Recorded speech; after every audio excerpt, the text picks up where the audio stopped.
Olá, sou Bruno Moraes e hoje estou aqui em parceria com a Viva Decora. Estou aqui no meu escritório para explicar para vocês qual que é a vantagem de você ter um escritório planejado. Assista até o final que eu vou dar várias dicas, mas antes não esqueça de curtir o vídeo, se inscrever no canal e ative o sininho para receber as notificações. A primeira dica: quais são as vantagens de você investir num escritório planejado? Primeiro que não existe uma vantagem, são várias vantagens, né? A gente consegue planejar quantas pessoas cabem naquele espaço. Então, por exemplo, hoje eu tenho 20 colaboradores, 20 funcionários, mas nesse espaço aqui, será que eu consigo acomodar 50 pessoas daqui 2 anos, 3 anos, que é a minha programação de crescimento? Então, você consegue ter esse tipo de planejamento. Você consegue desenhar os móveis e entender como que vai comportar ali dentro daquele espaço. Você vai ter uma economia muito grande de dinheiro, porque ao conseguir planejar, você vai conseguir... O cabo de elétrica vai subir exatamente nesse ponto, o de rede vai subir nesse ponto, e aí a gente já considera o crescimento ali da empresa. Então eu vou precisar de um cabo ali para quando eu crescer eu instalar uma mesa naquele ponto. Então você otimiza tempo, dinheiro, porque se você não tiver um projeto, um planejamento, põe tomadas a cada 2 metros, porque vai que eu preciso ali, eu vou encostar uma estação ali, eu vou precisar de uma tomada. Você está desperdiçando. Será que você precisava daquela tomada a cada 2 metros, né? Você está perdendo dinheiro. Outra coisa, você sabe o quanto realmente você vai gastar antes de iniciar uma obra, uma reforma. O projeto, a função do projeto é exatamente esse.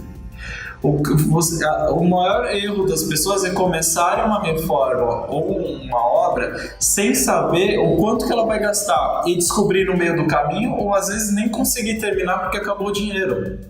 Então, um projeto de escritório planejado, a gente consegue saber, para você fazer esse escritório, você vai gastar tantos reais.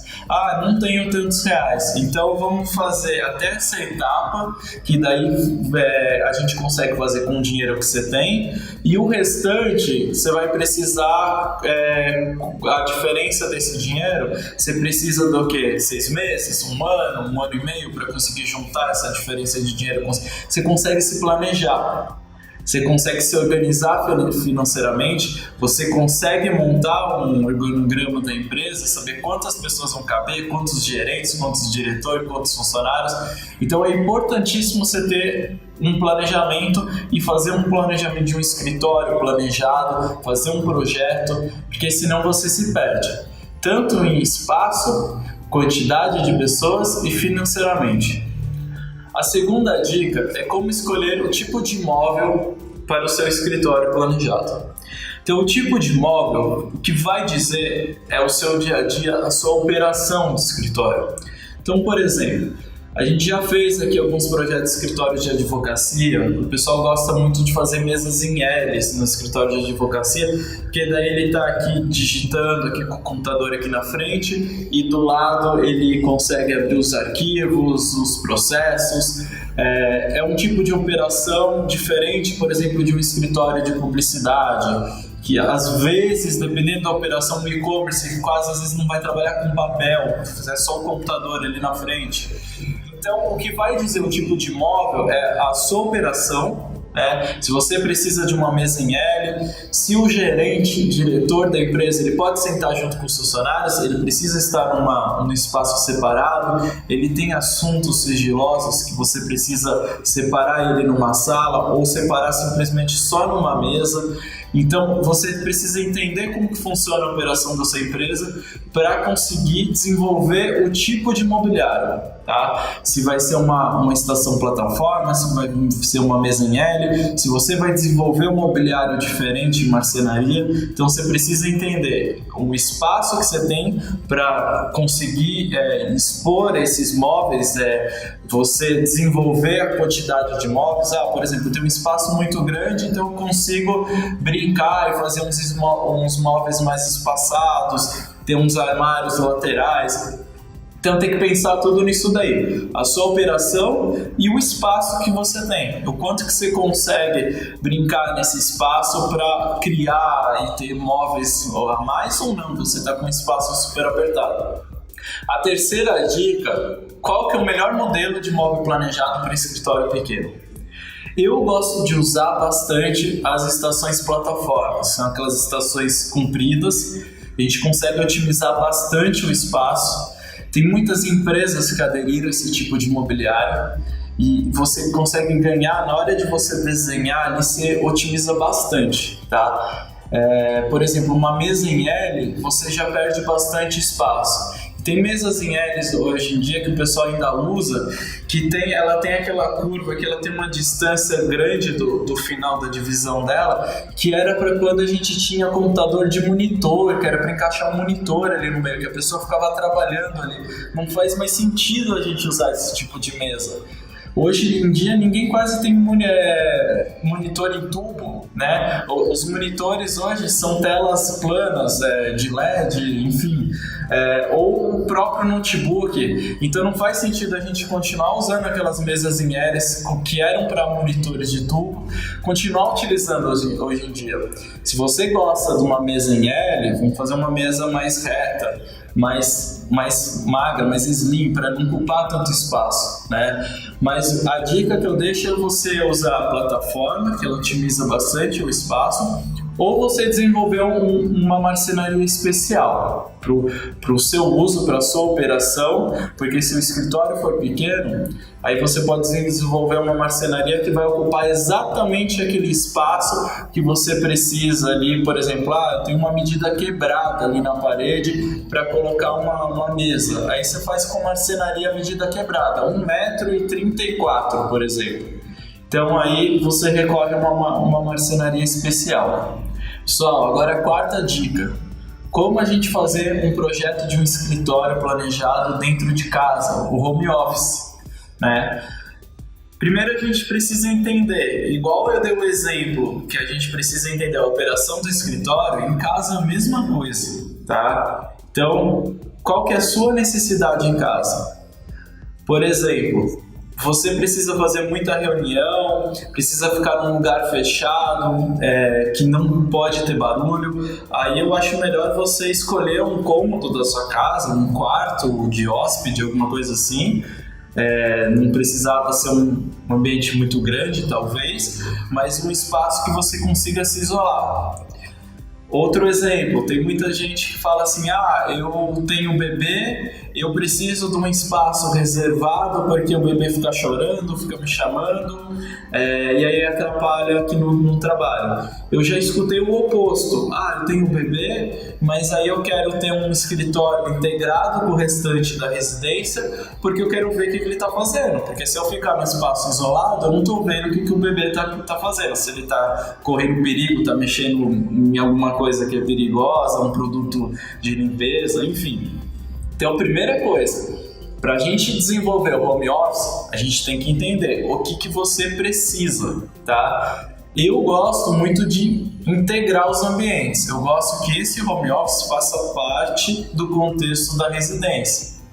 Até porque você está ali trabalhando, você está interagindo com a pessoa que mora junto com você. Às vezes você quer ligar a televisão, você fica acompanhando a televisão, você está aqui trabalhando, liga uma música ambiente, ou algum dia que você está em casa e chegou alguma visita, por exemplo, e você não pode largar aquilo lá, você precisa de mais 15 minutos.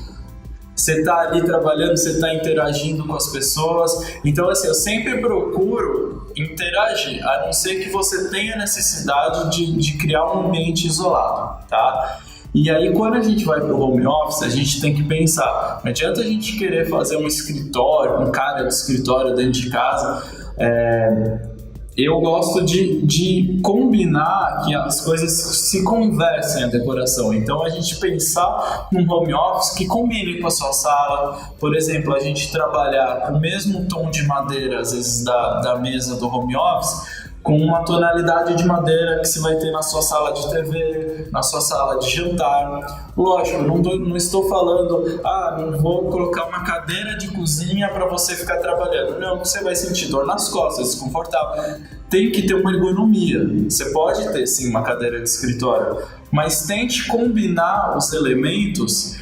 Você colocar às vezes alguma coisa na parede, algum quadro decorativo, alguma coisa que remeta que você está num contexto de residencial, contexto de home office. Você não está simplesmente só num ambiente de trabalho. Então é legal você fazer com que as coisas se conversem, não pensar isoladamente no home office. A quinta dica: como você escolher o móvel mais ergonômico para você.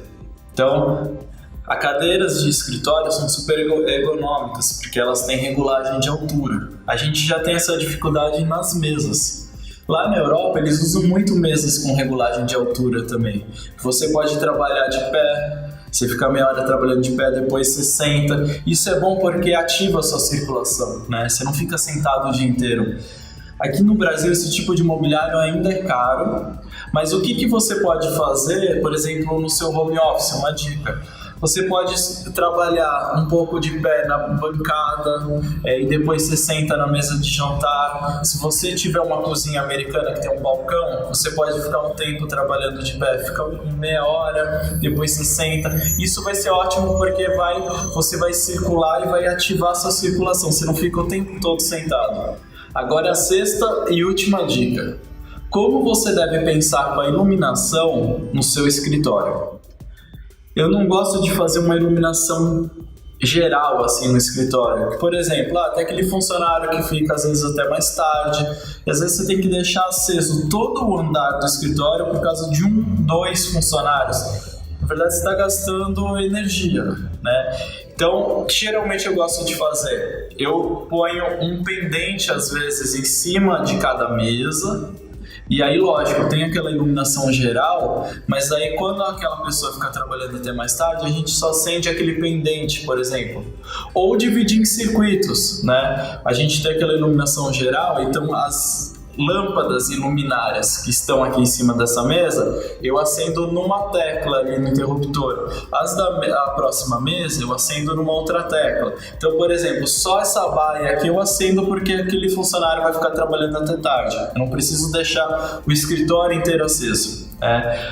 Outra coisa que eu gosto de fazer, às vezes pôr uma luminária de mesa, né, em cima da sua bancada. Por exemplo, a norma técnica pede 500 lux de iluminação para um escritório. Eu acho exagerado nos dias de hoje. Por quê? Porque quase todo mundo trabalha hoje com computador. O computador ele já solta uma iluminação. E aí você tem a iluminação do computador, mais 500 lux de iluminação sobre a mesa, é muita coisa. Tem gente até que se irrita com essa quantidade de iluminação. Então, uma coisa que você pode fazer, por exemplo, hoje eu estou trabalhando com monitor, eu deixo a luz acesa aqui, a do teto. Aí eu vou trabalhar até tarde, ou eu tenho que mexer com alguns documentos, eu preciso de mais iluminação. Ao invés de você gastar dinheiro pondo mais luminárias no teto, tem uma luminária de mesa, uma luminária pequenininha de mesa, que daí você desliga o seu monitor, acende ela, trabalha com papel, entendeu? Então você pode mesclar, seria legal você ter várias opções, não só ficar preso naquela luminária no teto. E se você não quiser gastar dinheiro com a luminária do teto, a dica que eu dou é comprar uma luminária de bancada. Espero que vocês tenham gostado das dicas sobre escritório planejado, mas caso você tenha ficado com alguma dúvida, deixa aqui embaixo que depois eu te respondo. Até a próxima!